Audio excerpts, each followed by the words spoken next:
Hello guys, welcome again to the channel. मैं जॉयदीप आपके साथ और आज हम बात करेंगे एक बहुत ही पावरफुल कंसेप्ट कैंडल साइंस के बारे में।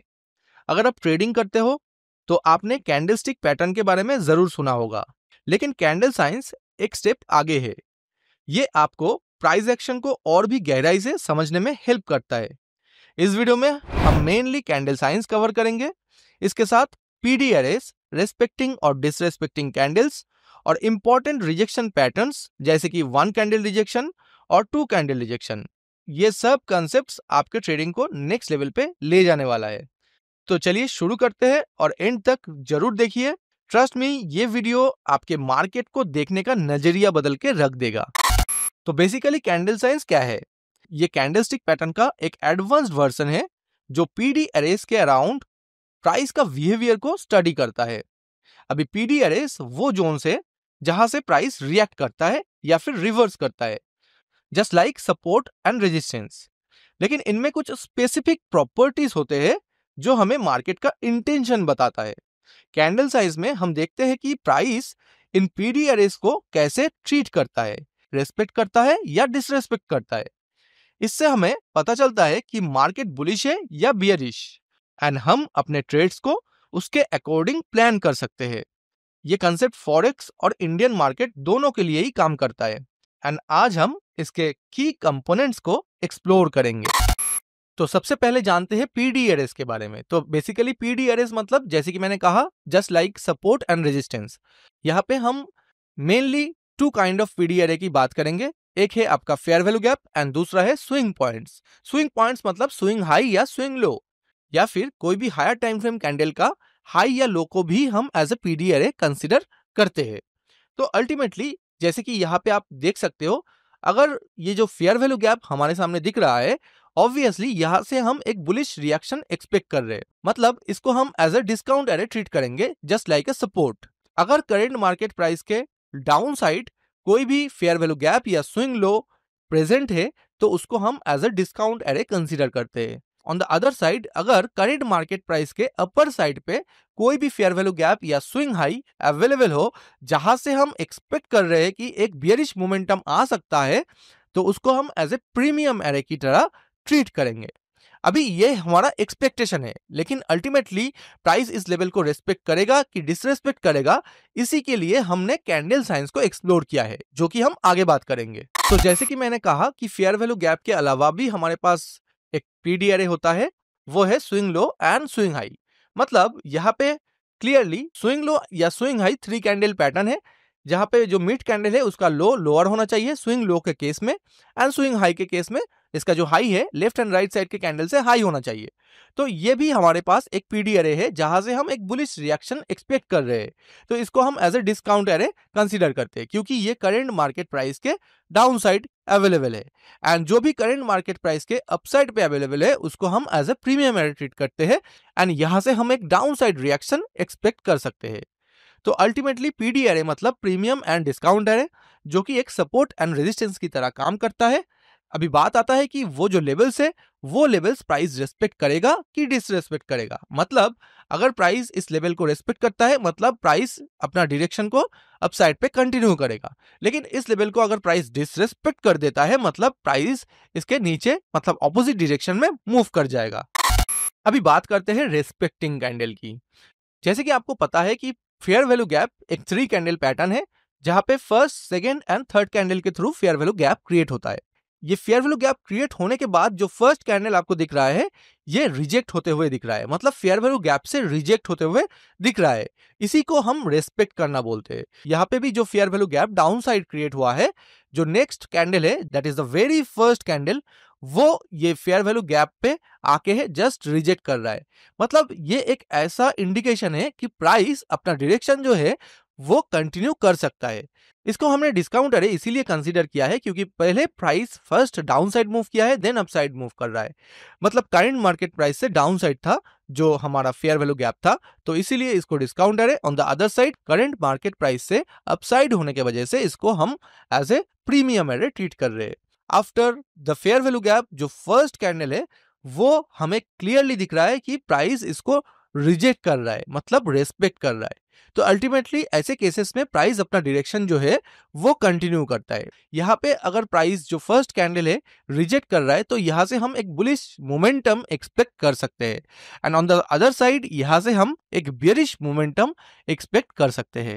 सिमिलरली अगर हम स्विंग लो या स्विंग हाई की भी बात करें तो ऑब्वियसली ये जो स्विंग लो है यहाँ से भी आप देख सकते हो जो फर्स्ट कैंडल है रिस्पेक्ट कर रहा है, क्योंकि यहाँ से जो कैंडल है वो रिजेक्ट होते हुए दिख रहा है। सेम तरीके से यहाँ पे भी देखिए प्रीवियसली जो स्विंग हाई क्रिएट हुआ है यहाँ से फर्स्ट कैंडल ने रिजेक्ट कर दिया है। प्रॉपरली रिजेक्ट करने का मतलब है इस लेवल को प्राइस रिस्पेक्ट कर रहा है। लेकिन आगे और भी बहुत एडवांस कंसेप्ट है, उसके लिए वीडियो को एंड तक देखना बहुत ही जरूरी है। एंड इसी के साथ अगर आपको मार्केट को प्रॉपर ऑर्गेनाइज तरीके से सीखना है तो आप हमारे fair value gap mentorship programme को भी ज्वाइन कर सकते हो, जहां हम Nifty, bank Nifty, forex, commodity कोई भी मार्केट में किसी भी टाइम फ्रेम पे कैसे properly and rule based entry लिया जा सकता है उसके बारे में बहुत ही डिटेल में बात करते हैं। अभी बात आता है डिसरेस्पेक्टिंग कैंडल की। यहाँ पे आप क्लियरली देख सकते हो जो फेयर वैल्यू गैप क्रिएट हुआ था वहां पे प्राइस रिजेक्ट नहीं कर रहा है, मतलब कंप्लीटली फेयर वैल्यू गैप के अंदर या फेयर वैल्यू गैप के बियॉन्ड प्राइस क्लोज कर रहा है। जब प्राइस पे कोई रिजेक्शन नहीं क्रिएट होगा तो उसको हम एज अ डिसरेस्पेक्टिंग कैंडल की तरह ट्रीट करेंगे। यहाँ पे भी आप देख सकते हो जो बुलिश कैंडल जो फर्स्ट कैंडल क्रिएट हुआ है ये कोई भी रिस्पेक्ट नहीं कर रहा है।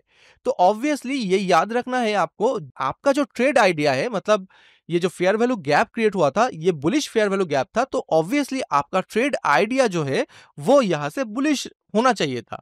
लेकिन यहाँ पे हमें क्लियरली एक बियरिश मोमेंटम दिख रहा है हमारे ट्रेड आइडिया के अगेंस्ट, तो ऑब्वियसली इसको हम डिसरेस्पेक्टिंग कैंडल की तरह कंसीडर करते हैं। सिमिलरली यहाँ पे जो बियरिश मोमेंटम था तो उसके अगेंस्ट में एक प्रॉपर बुलिश मोमेंटम क्रिएट हो रहा है एक स्ट्रॉन्ग बुलिश कैंडल के थ्रू, एंड जो कि यहाँ पे कोई भी रिजेक्शन शो नहीं कर रहा है, तो इसको भी हम एज अ डिसरेस्पेक्टिंग कैंडल की तरह ट्रीट करते हैं। Similarly swing low and swing high के केस में भी पहले हमने क्या दिखाया था कि यहां से कैंडल रिजेक्ट हो रहा है, लेकिन यहां पे आप देखिए जो स्विंग लो था इसके नीचे कैंडल क्लोज कर रहा है, मतलब कैंडल ये जो लेवल है जो कि हमारे पास एक डिस्काउंट एरे है उसको कंप्लीटली डिसरेस्पेक्ट कर रहा है। ये रेस्पेक्ट एंड डिसरेस्पेक्ट का जो कंसेप्ट है ये आपको बहुत ही डिटेल में समझना पड़ेगा, क्योंकि अल्टीमेटली आपको समझना पड़ेगा कब प्राइस कोई भी पीडी एरे को रेस्पेक्ट कर रहा है एंड कब प्राइस पीडी एरे को डिसरेस्पेक्ट कर रहा है। तो अल्टीमेटली हम अपना डायरेक्शन को फाइंड आउट कर सकते हैं, क्योंकि कैंडल साइंस से अल्टीमेटली जो हमें फायदा मिलता है वो है एक प्रॉपर डायरेक्शन फाइंड आउट करने के लिए कैंडल का जो रेस्पेक्टिंग एंड डिसरेस्पेक्टिंग नेचर है उसको समझना बहुत ही जरूरी है। Similarly on the other side यहाँ पे भी आप देख सकते हो कि यहाँ पे कैंडल ने प्रॉपरली इस लेवल को, मतलब ये स्विंग हाई को डिसरेस्पेक्ट किया है। तो अल्टीमेटली रेस्पेक्टिंग कैंडल में जो वीक आपको दिख रहा है वो वीक से हमें क्या पता चलता है।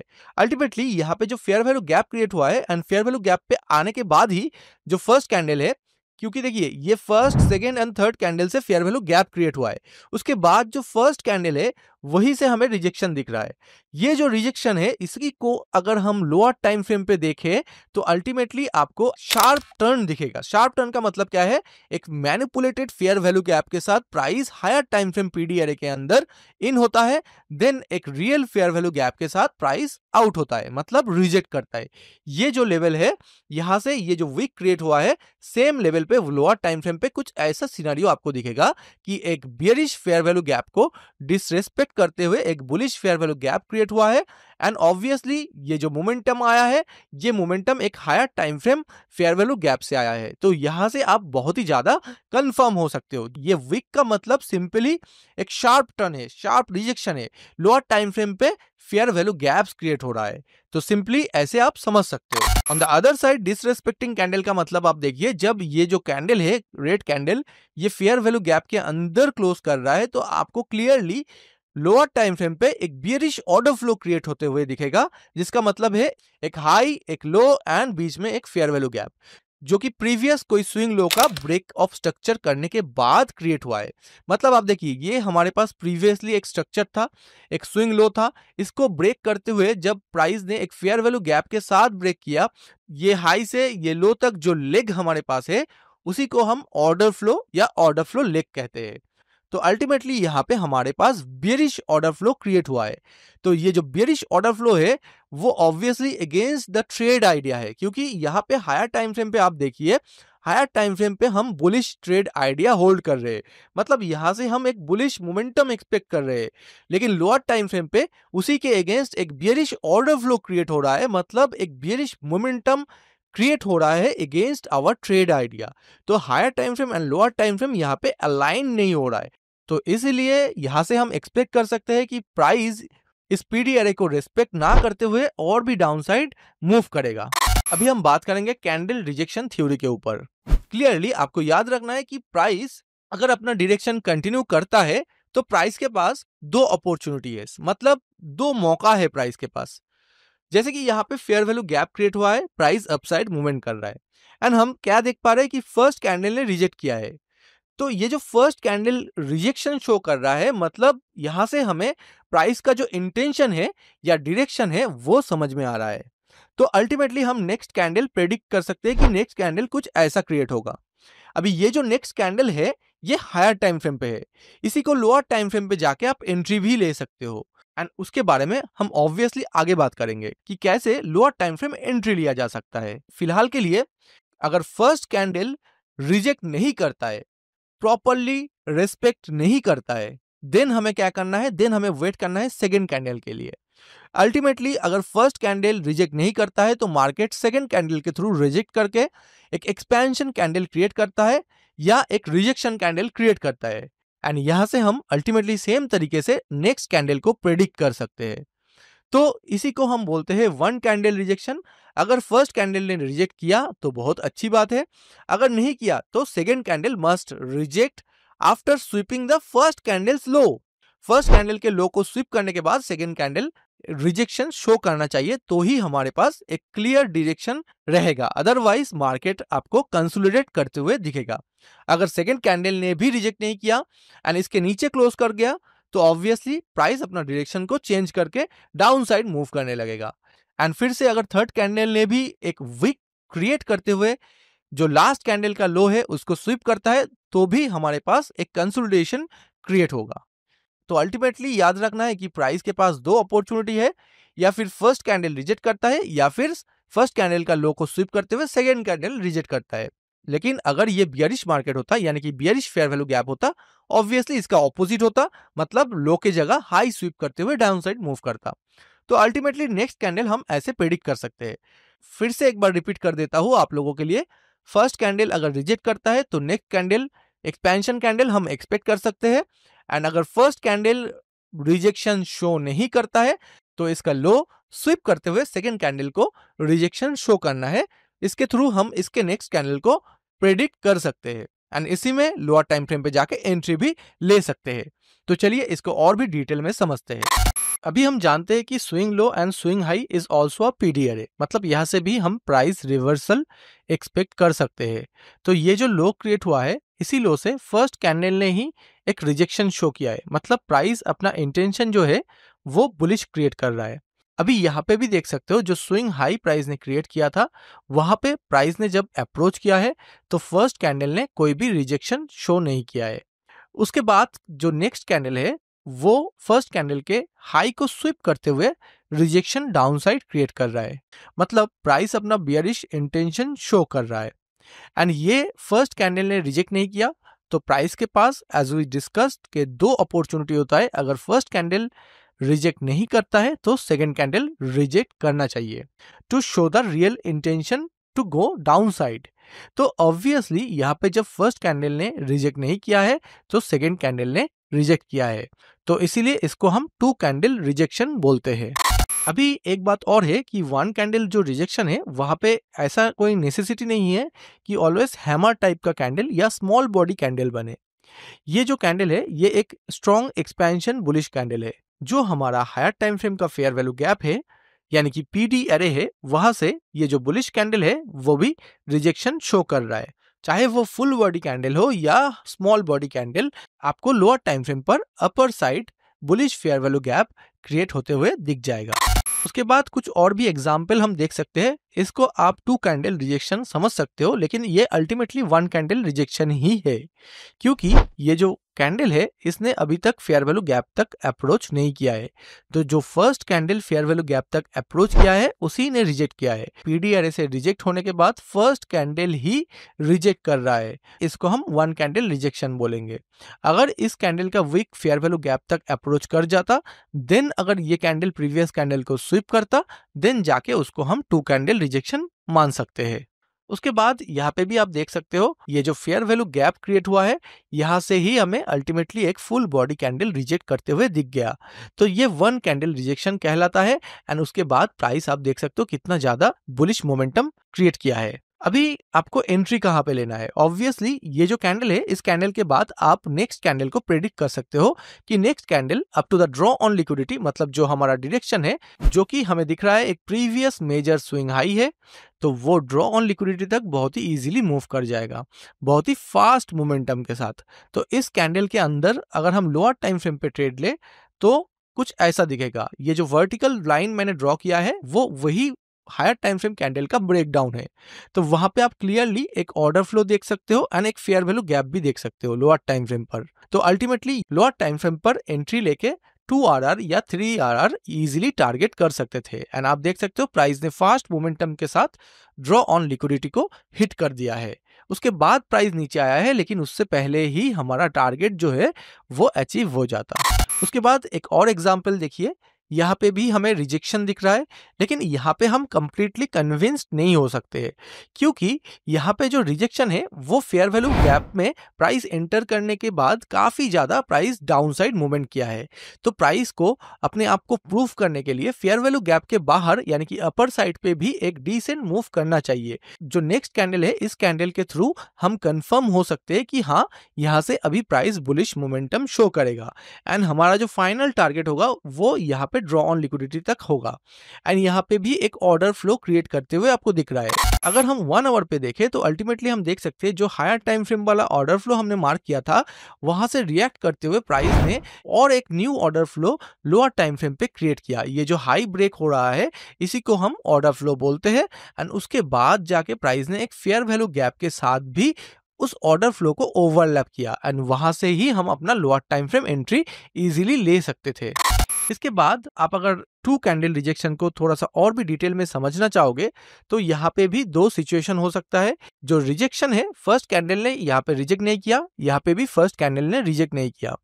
देखो, इसको फर्स्ट कैंडल आप कंसीडर नहीं कर सकते हो, क्योंकि इस कैंडल के थ्रू ही ultimately fair value gap create हुआ है। ये हमारा फेयर वैल्यू गैप का थर्ड कैंडल है। इसके बाद जो कैंडल आता है वही फर्स्ट कैंडल होता है। तो फर्स्ट कैंडल ने जब रिजेक्ट नहीं किया तो सेकेंड कैंडल ने एक फुल बॉडी कैंडल के साथ रिजेक्शन शो किया, मतलब अपसाइड पे मूव किया। लोअर टाइम फ्रेम पे इसी कैंडल के अंदर आपको बहुत सारे फेयर वैल्यू गैप दिखने को मिल जाएंगे। एंड यहाँ पे फर्स्ट कैंडल ने थोड़ा बहुत रिजेक्शन किया था, लेकिन सेकेंड कैंडल ने प्रॉपरली उस कैंडल को लो स्वीप करते हुए अपसाइड एक स्मॉल बॉडी कैंडल क्रिएट किया या फिर एक रिजेक्शन कैंडल क्रिएट किया। तो दोनों ही केस में हम नेक्स्ट कैंडल को ऐसे एक्सपेक्ट कर सकते हैं कि नेक्स्ट कैंडल हमारे डायरेक्शन में एक strong bullish expansion candle create करे। तो ऐसे केसेस में कुछ एग्जाम्पल के साथ समझते हैं। जैसे कि यहाँ पे भी आपको दिख रहा है कि यहाँ पे प्राइस ने क्या किया, जो फेयर वैल्यू गैप तक प्राइस ने अप्रोच किया, ये फेयर वैल्यू गैप था, इस लेवल के नीचे प्राइस अप्रोच किया तो फर्स्ट कैंडल ने रिजेक्ट नहीं किया एंड सेकेंड कैंडल ने उस कैंडल का लो को स्वीप करते हुए अपसाइड मोमेंटम शो किया अप टू द बायस। उसके बाद ये वाला एग्जाम्पल भी आप देख सकते हो जहां पे फेयर वैल्यू गैप था एंड फर्स्ट कैंडल ने उतना ज्यादा रिजेक्शन नहीं शो किया। आप बोल सकते हो फेयर वैल्यू गैप के अंदर बहुत ज्यादा एंटर किया, लेकिन फेयर वैल्यू गैप के बाहर यानी कि अपर साइड में ज्यादा रिएक्शन शो नहीं किया। तो उसके लिए हमें एक स्ट्रॉन्ग कैंडल की जरूरत है, जो कि यहाँ पे हमें दिख गया कि कैंडल ने प्रॉपर यहाँ पे इसका जो लो है उसको स्वीप करते हुए अपसाइड में अपना मोमेंटम को कंटिन्यू किया है। उसके बाद यहाँ पे भी आप देख सकते हो प्राइस ने क्या किया, फेयर वैल्यू गैप पे यहाँ पे फर्स्ट कैंडल ने रिजेक्ट नहीं किया तो सेकेंड कैंडल ने यहाँ पे प्रॉपर रिजेक्शन शो किया, लेकिन यहाँ पे भी हमें कंफर्मेशन के लिए और एक कैंडल के लिए वेट करना है। तो अल्टीमेटली ये जो कैंडल है इसके थ्रू हमें कंफर्मेशन मिला कि हाँ, प्राइस यहाँ से अपसाइड बिल्कुल जाएगा। आप सोच रहे हो कि इतना छोटा एरिया पे आप एंट्री कैसे लोगे? ये हायर टाइम फ्रेम होता है, 1 आवर या 5 मिनट या 15 मिनट पे जाके ट्रेड लोगे तो आपके पास इनफ स्पेस रहेगा टू टेक द एंट्री। उसके बाद यहाँ पे भी आप देख सकते हो कि फर्स्ट कैंडल ने रिजेक्शन शो नहीं किया, तो नेक्स्ट कैंडल ने प्रॉपर तरीके से रिजेक्शन किया। तो यहाँ पे अगर इसके नेक्स्ट कैंडल आप देखते हो तो यहाँ पे ये फुल बॉडी एक बुलिश कैंडल मार्केट ने क्रिएट किया। तो ये कैंडल में प्रॉब्लम क्या था? प्रॉब्लम यही था कि प्राइस फेयर वैल्यू गैप के अंदर बहुत ज्यादा एंटर किया, उसके बाद ऑब्वियसली अपर साइड पे रिजेक्शन तो शो किया एंड लोअर टाइम फ्रेम पे ऑब्वियसली फेयर वैल्यू गैप भी क्रिएट किया होगा। लेकिन मैं चाहता हूं कि फेयर वैल्यू गैप के अपर साइड पे भी जितना लोअर साइड पे प्राइस मूव किया है, फेयर वैल्यू गैप के अपर साइड में भी उतना मूव प्राइस क्रिएट करे, ताकि जो बायर्स है उनका इंटेंशन क्लियरली समझ में आ सके। एंड उसके बाद भी आप देख सकते हो कि कितने इजीली प्राइस अपने आप को बायर्स की तरफ डिलीवर किया। तो यहाँ पर भी हम लोअर टाइम फ्रेम एंट्री ले सकते थे। उसके बाद और एक एग्जांपल आप देख सकते हो, ये जो स्विंग हाई आपको दिख रहा है, ये हमारे लिए अल्टीमेट ड्रॉ ऑन लिक्विडिटी है, यानी कि हमारा डायरेक्शन या मैक्सिमम टारगेट हम डिसाइड कर सकते हैं। इसके बाद अगर आप देखते हो तो नेक्स्ट कैंडल ने प्रॉपर तरीके से रिजेक्शन शो नहीं किया एंड उसके बाद ये जो कैंडल है इसने इस कैंडल का लो को स्विप किया। तो यहां से हमारा जो 2 कैंडल रिजेक्शन है वो कंफर्म हो गया। तो यहां से हम क्लियरली एंट्री कर सकते थे। जब यहां से प्राइस अपर साइड मूव करेगा, ऑर्डर फ्लो कंफर्मेशन के साथ या फेयर वैल्यू गैप कंफर्मेशन के साथ लोअर टाइम फ्रेम पे एंट्री बना सकते हैं। तो इसके बाद आप देखो प्राइस ने बहुत ही इजीली ड्रॉ ऑन लिक्विडिटी तक अपने आप को डिलीवर कर दिया। ड्रॉ ऑन लिक्विडिटी तक पहुंचने के बाद प्राइस ने अपर साइड पे ये जो हाई है, जो कि एक पीडी एरे की तरह काम करता है, उसको स्वीप करते हुए डाउन साइड मूव किया। अभी आता है यहाँ पे भी एक फेयर वैल्यू गैप क्रिएट किया था प्राइस ने। तो फर्स्ट कैंडल ने उतना ज्यादा रिजेक्शन शो नहीं किया एंड उसके बाद हम देख सकते हैं कि नेक्स्ट कैंडल ने भी फर्स्ट कैंडल के लो के नीचे क्लोज कर दिया। मतलब यहां से प्राइस का जो अपसाइड जाने का चांसेस है वो बिल्कुल जीरो हो गया। ऐसे केसेस में सिमिलरली प्राइस के पास जो बायस होता है वो होता है अपोजिंग पीडी एरे। मतलब ये जो स्विंग लो आपको दिख रहा है, यहाँ पे ही प्राइस का न्यू बायस क्रिएट हो चुका है। तो अल्टीमेटली जब मार्केट 2 कैंडल रिजेक्शन शो नहीं करेगा, मतलब ये जो प्रीवियस कैंडल का लो है उसको स्वीप नहीं करेगा एंड उसके नीचे क्लोज कर देगा, ऑब्वियसली मार्केट बहुत ही फास्ट मोमेंटम के साथ डाउन साइड मूव करेगा एंड हमारा जो नेक्स्ट पीडीआर है, जो कि ये स्विंग लो है, वहां तक हमारा बायस होगा, यानी कि हमारा डायरेक्शन डाउन साइड होगा। तो यहाँ पे आप क्लियरली देख सकते हो, यहाँ तक हम मैक्सिमम टारगेट एक्सपेक्ट कर सकते थे एंड ये जो एरिया है, इस एरिया के अंदर लोअर टाइम फ्रेम पे जाके अपना एंट्री भी ले सकते थे। एंड यहाँ पे आप देख सकते हो कि प्राइस ने बहुत ही इजीली, बहुत ही फास्ट प्राइस एक्शन के साथ जो लिक्विडिटी है डाउन साइड उसको हिट कर दिया। मतलब यहाँ पे प्राइस ने फेयर वैल्यू ऑफर नहीं किया एंड अपना डायरेक्शन जो है वो अपसाइड पे कंटिन्यू नहीं किया। On the other side price upper side से पीडी एरे को रेस्पेक्ट करते हुए डाउन साइड मूव किया एंड ऑल्सो अपना जो नेक्स्ट अपोजिंग पीडी एरे है, जो कि स्विंग लो था, यहाँ पे उस पीडी एरे को बहुत ही इजीली अचीव कर लिया। अभी यहाँ पे भी एक एग्जाम्पल आप देख सकते हो, प्राइस अभी भी डेली फेयर वैल्यू गैप के अंदर ट्रेड कर रहा है एंड फर्स्ट कैंडल ने उतना ज्यादा भी रिजेक्शन शो नहीं किया है एंड फर्स्ट कैंडल ये जो स्विंग हाई है वहां से रिजेक्ट होते हुए आ रहा है। मतलब एक ऑपोजिंग पीडी एरे से रिजेक्ट होते हुए आ रहा है प्राइस डाउन साइड। मतलब ये जो स्विंग हाई है, जो कि एक प्रीमियम एरे है एंड रेजिस्टेंस की तरह काम करता है, वहां से रिजेक्ट होते हुए प्राइस डाउन साइड आ रहा है। तो ऑब्वियसली प्राइस अगर अपसाइड जाना चाहता है तो इस कैंडल का लो स्वीप करना बहुत ही जरूरी है। तो नेक्स्ट कैंडल में आप देख सकते हो ये प्रीमियम एरे है एंड ये डिस्काउंट एरे है। मतलब ये रेजिस्टेंस है एंड ये सपोर्ट है, दोनों के बीच अभी प्राइस स्टक हो चुका है। तो प्राइस को अपना डायरेक्शन क्लियर करने के लिए ये जो लो है इसको स्वीप करना पड़ा एंड यहाँ पे हम देख सकते हैं कि फेयर वैल्यू गैप से बहुत ज्यादा अपर साइड पे यहाँ पे ऑलरेडी रिजेक्शन प्राइस ने शो कर दिया है। तो ये जो एरिया है, इस एरिया के अंदर हम बहुत ही फास्ट प्राइस एक्शन देख सकते हैं, क्योंकि अल्टीमेटली जो नेक्स्ट पीडीआर है यानी कि नेक्स्ट रेजिस्टेंस है वो है ये वाला स्विंग हाई। तो अल्टीमेटली यहाँ तक प्राइस बहुत ही फास्ट अपना मोमेंटम शो करेगा। तो यहाँ पे आप देख सकते हो प्राइस ने बहुत ही फास्ट मोमेंटम शो करते हुए अपना टारगेट को हिट कर दिया। अभी आते हैं लोअर टाइम फ्रेम एंट्री कैसे लेना है। तो लोअर टाइम फ्रेम पर भी आप यहाँ पे ये जो ऑर्डर फ्लो क्रिएट किया है प्राइस ने लोअर टाइम फ्रेम पे, ये हायर टाइम फ्रेम, मतलब ये डेली फेयर वैल्यू गैप था, यहाँ पे इस लो को स्वीप करते हुए प्राइस ने अपसाइड में मूव किया एंड लोअर टाइम फ्रेम पे एक ऑर्डर फ्लो क्रिएट किया, जो कि प्रीवियस हाई ब्रेक करने के बाद क्रिएट होता है एंड उसी ऑर्डर फ्लो से हम डायरेक्टली एंट्री ले सकते थे। लेकिन आपको याद रखना है, ड्रॉ ऑन लिक्विडिटी हिट होने से पहले आपका मिनिमम 2 RR मेंटेन होना चाहिए। तो ऐसे ही हम लोअर टाइम फ्रेम पे जाके proper risk management and time frame alignment के साथ ट्रेड ले सकते हैं। आई होप कि इस वीडियो से आपको बहुत ज्यादा हेल्प मिला है। तो ये था कैंडल साइंस का बेसिक पार्ट। इसका एडवांस पार्ट भी है जहाँ पे आपको और भी डिटेल में और भी इन डेप्थ जानकारी मिलेगा। तो इसके लिए आपको वीडियो को ज़्यादा से ज़्यादा लाइक एंड शेयर करना पड़ेगा, या फिर आप हमारे fair value gap mentorship programme को ज्वाइन करके भी इसका एडवांस पार्ट रूल बेस्ड तरीके से और भी डिटेल में और भी एग्जाम्पल्स के साथ सीख सकते हो। तो आज के लिए इतना ही रखते हैं, मिलते हैं नेक्स्ट वीडियो में। तब तक के लिए thank you and happy trading.